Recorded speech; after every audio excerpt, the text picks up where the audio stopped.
If you're one of the 100 or so people who probably run into this video, thank you for stopping by and checking out the occurrence zone. This is a set of videos that, as I continue to speak, things are going to sound further from left field and more into that may just have happened.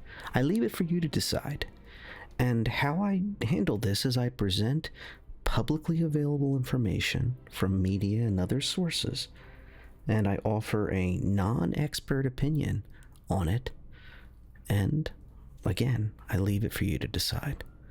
So, during the 1980s, we were at the peak of the Cold War, unfortunately, in this world, and the North Atlantic was a very hot place despite how cold it can be. The U.S. Navy had two submarines from the 60s that were in deep, deep water, and they were concerned about what actually happened to those vessels. Was it enemy action, sabotage, anything but the natural occurrence, or was it just a pure accident? And also, what was the state of the nuclear reactors on board and other possible nuclear capabilities of the vessels? This was something that was always eating at them. In the greater scheme of things, the U.S. Navy was a part of NATO, the North Atlantic Treaty Organization's attempts to hold down the North Atlantic from the perceived threat of the USSR. And remember, we're still talking about the Cold War here. So they had a massive focus on the Greenland, Ireland, UK area, and they had static points of contact all along a route that was attempting to tell them if there was loud USSR submarines. However, by the 1980s, what we're going to start focusing on in this story, those submarines were rumored to be getting quieter and quieter, competing with NATO's capabilities. The US Navy had a dilemma. We have these unknowns from the past, and now we have new threats in our current day into the future. They started scanning the bottom of the Atlantic with a variety of tools that were used on oil rigs, finding oil deposits, and also wildlife studies and such that were fine-tuned to locate these possible new submarines and try to figure out their signatures, where they were, and all sorts of other fun things. But what good is any of that if it's on a static location that the enemy can figure out where it is and then go around it, or quietly go past it very slowly and then speed up again? Clearly, something had to change. NATO focused on creating good scans of the bottom with those advanced tools and attempted to allow their submarines to still be able to move relatively quickly while still packing these new tools and getting into position to determine if there was any offensive capabilities the USSR was intending to deploy. Now, that brings us up to our story. Bob Ballard had a history with the US Navy, and he is credited with finding the Titanic, himself leading a joint expedition from Woods Hole over in the United States, and a French team worked together to attempt to become this Titanic expedition to locate the Titanic. There was one problem. This expedition wasn't going to happen unless there was funding. That funding came from the U.S. Navy in a roundabout way. Remember those two submarines I talked about? Well, the USS Thresher went down in 1963, and the USS Scorpion in 1968 were both lost in the Atlantic. And the Navy had a powerful need to find out what the heck happened, and try to figure out if there was anything messed with on the submarines. There was concerns, by the way, that the USSR could even check those submarines themselves to get vital secret information and other things, or hide nefarious activity that could have caused such a submarine issue. So they wanted to find out what was going on with them. They proposed to Ballard a very simple deal. You dive our two submarines and we'll tell you the exact position of them. More on that in a minute. and we will allow you to go on your Titanic expedition. In fact, we want you to tell the world about your Titanic expedition, because we're going to use that as a cover story to not talk about the submarines. So under specific rules of engagement, so to speak, that the U.S. Navy established, Bob Ballard accepted the deal. Ballard dived those 2 submarines with very strict rules on what they could record and when and who had chain of custody on that information, and he did a fantastic job. He also states that he found a very interesting way of following a trail of debris to locate the submarines. He states that's how he found the Titanic on the 3rd set of objectives of this expedition, the actual one that was the publicized one, to go locate the Titanic. And I want to lead with something now that we finally got to the Titanic 5 minutes in. I want to mention something here. This was not Ballard's first attempt, and it certainly wasn't the first attempt by many others. I could do an entire video on just all of the people who did not find the Titanic.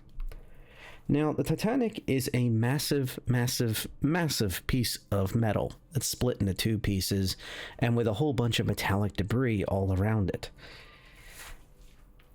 Interestingly, submarines are made out of metal. I know it's a fascinating concept, but not all of them are that magnetic. You have titanium, which is used by some of the Soviet subs in the past, but not all of them. And metallic big pieces of metal under the deep water are pretty useful to locate if you're looking for a submarine. So it creates like this interesting situation.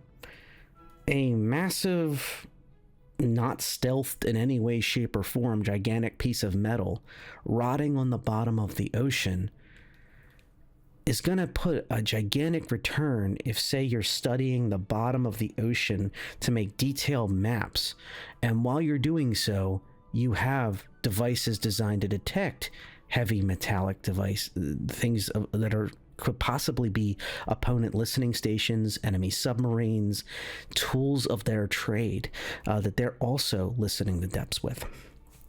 So if this sounds a little confusing, it kind of is. You see, when they're underwater, they can't just peek out the outside and just stare for miles. This is a very quiet business that is very murky at best.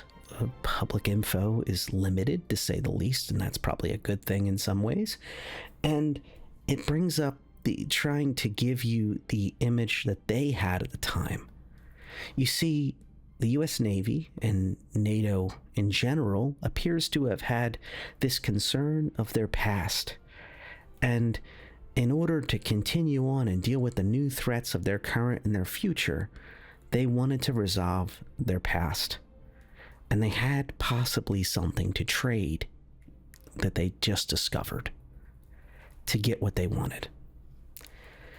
What I'm going to suggest to you is that maybe this was an occurrence in time where things lined up.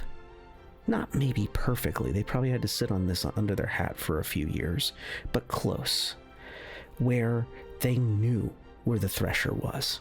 They knew where the USS Scorpion was. And they knew where the HMS Titanic was. I know, it's a little weird, right? But stick with me for a minute. If you're the U.S. Navy, let's put our admiral cap on here for a minute and be sitting across the table from Bob Ballard's coming in with his crazy Titanic talk. And we trust him, but maybe we don't trust everybody on his team. After all, for good reason. Right after they discovered the Titanic, somebody leaked the GPS coordinates, by the way, from that team as soon as they got back to port. Anyway, but let's say that's the situation. Are we really going to tip our hat that we can exactly map the bottom of the ocean down to 100 meters, down to maybe less than that, and exactly tell that we have these capabilities across the entirety of the Atlantic, or at least massive swaths of it that we must know about at all times? Oh, heck no. We're going to map that stuff And then we're going to do the traditional military thing. We're going to give him a grid. We're giving him a search grid. And wish him the best. And that is what I think went down here. I believe that they gave him a near approximation. They knew the tools he was going to bring. They knew the equipment and the side scan sonars and all the other fun stuff they had to be able to do a studies of a grid. And they knew they had the skill set to follow through. They may have even given him the coordinates of the Thresher and the Scorp. Because of how fast Ballard was able to get on top of the Scorpion, I'm not quite sure that they didn't just give him the location of it. Again, this is all me just speculating based on publicly available information. The technology of the 1970s and the 80s were incredibly exploding in capabilities over in the marine space because there was an immense interest in building out technologies on the civilian side to find all of these resources under the water. And additionally, on the military side, the multiple NATO navies expressed concern about being able to get underwater and figure out things not in a static location. Putting a line under the water that everyone knows where it is not the best thing by itself. The layered concept is what Jane's defense talks about. And honestly, that makes a lot more sense if you just, as a common sense thing, if you put one little guard tower up, everybody's going to sneak past it, and then they're going to run around again, right? It makes a lot of sense. Additionally, there was some other interesting technologies that were being used as kind of like an island of misfit toys. You had these adventures done by billionaires and tycoons and such over the 70s and into the early 80s, where they had tools that were capable of searching and finding different things underwater. They gave up on it eventually, or they found what they wanted. They found the wrecks they were looking for, or they just lost interest, and then they would end up on the sale market, and people were able to take advantage of that. Or they were leased out. So there wasn't that much of a problem finding the capabilities to do these things if you already knew an area to look. The Titanic was found on the last day that they were able to search at all, during the entirety of their search. So when we talk about coincidences, it brings up an interesting topic. They actually found a boiler, by the way, specifically a boiler. But again, the boiler would have a huge return on any type of magnetic reading. And what they were searching for was the cookie trail Bob Ballard was kind of pushing for. And at the end of the day, this is not his first trip either.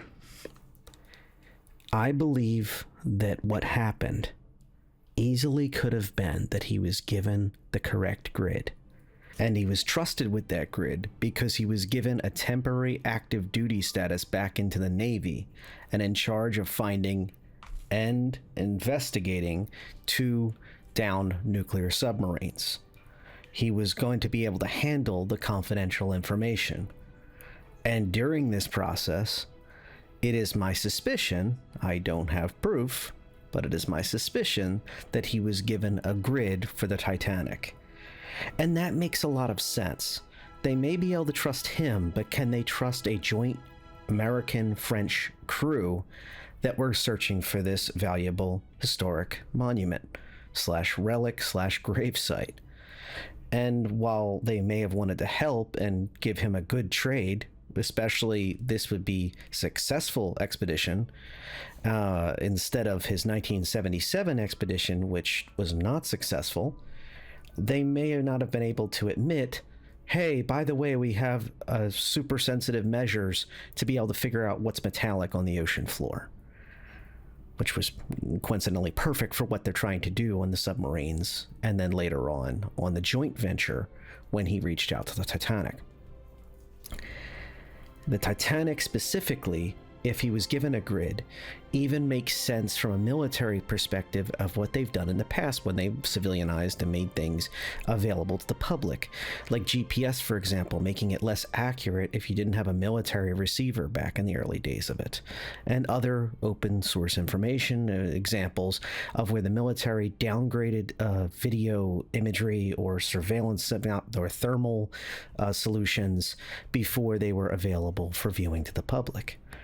This makes perfect sense that he was given a grid, and it just so coincidentally gave him the expertise to be able to beat this. I am not saying that the skill set of him and his crew and the joint crew was not incredible, and the work they'd done was not amazing. What I am saying, this was a moment, the old History Channel show, Man, Moment, Machine.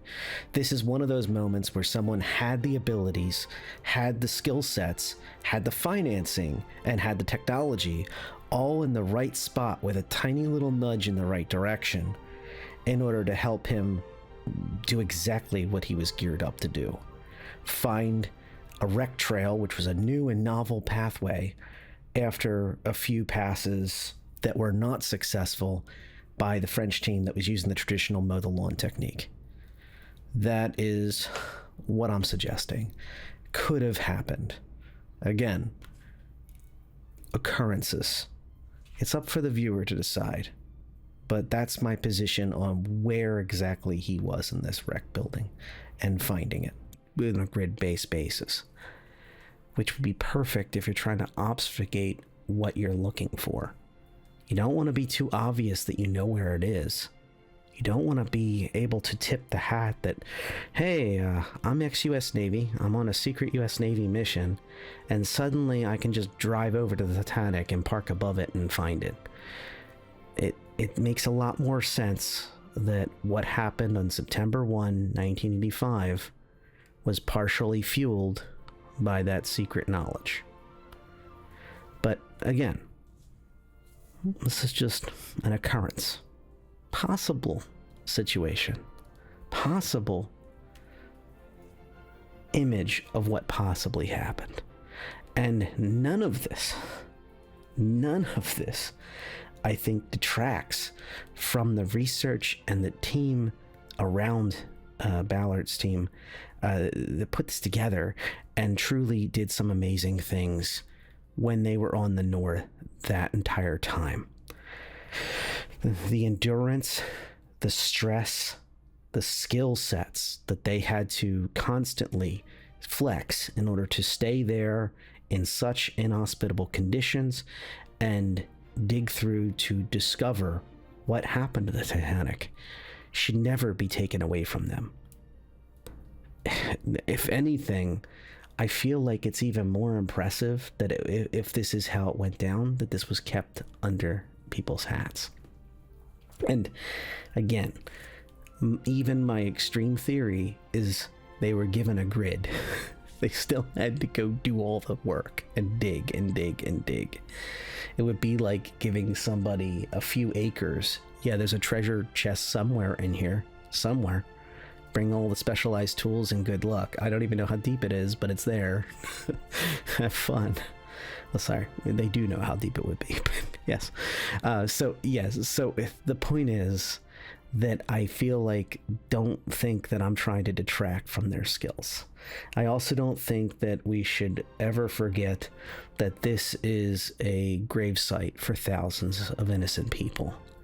And it was an amazing lesson for modern shipping, in particular passenger shipping, to learn from this mistake. And we should never forget what the Titanic taught us.